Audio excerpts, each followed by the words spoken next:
Hey there. I had a couple things I wanted to say about lucid dreaming. A way that I was able to successfully lucid dream.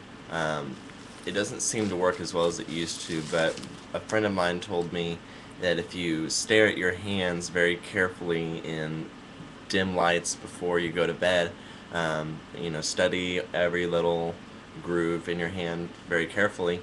Um, for 15 to 30 minutes before you go to bed, then in your dream state, you're more likely to have a lucid dream. And what I found was that while I was dreaming, any moment that I caught a glimpse of my hands, it would trigger something in my brain, and my brain would go like, hands.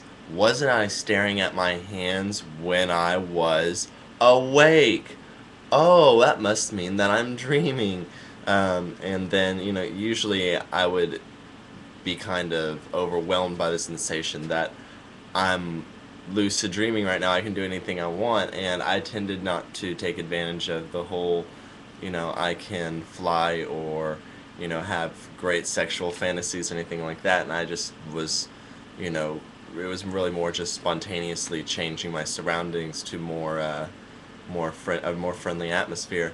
Um, I'm sure that you have tried this, or at least heard of it, since you're familiar with Bouncing Bear. Um, but Dream Herb, uh, don't know if you can see that there. This is from Mazatec Garden, Calea zacatechichi. I always call it Calea Z for short because that's a really long name. Um, Anyway, it's supposed to help induce lucid dreaming if you smoke it or make a tea from it. The only problem with making a tea is that it tastes really, really soapy. I've never made the tea myself, but when I smoked a cigarette of Calea Z before I went to bed, the little bits of leaves that got on my tongue tasted really, really soapy.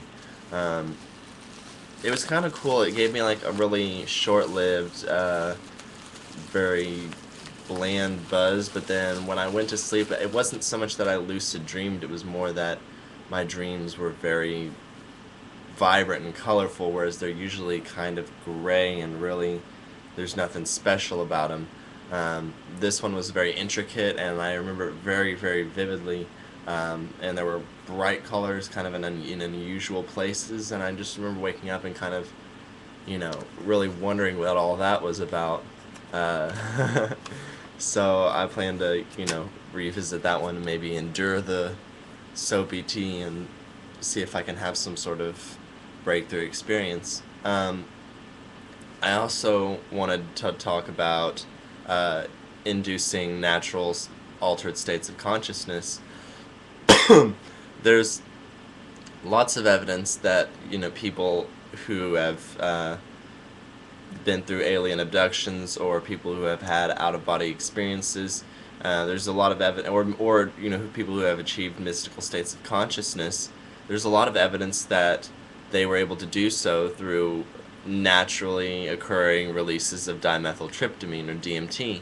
I think that's pretty cool, but what on the topic of when the DMT release at your death, from what I've read, the hypothesis is that, or the theory, I guess, is that a great amount of adrenaline being released right before your body knows that it's about to die causes the pineal gland to release the DMT and the beta endorphins, if that's even where they come from, so that you're not so overwhelmed by the concept of your own death.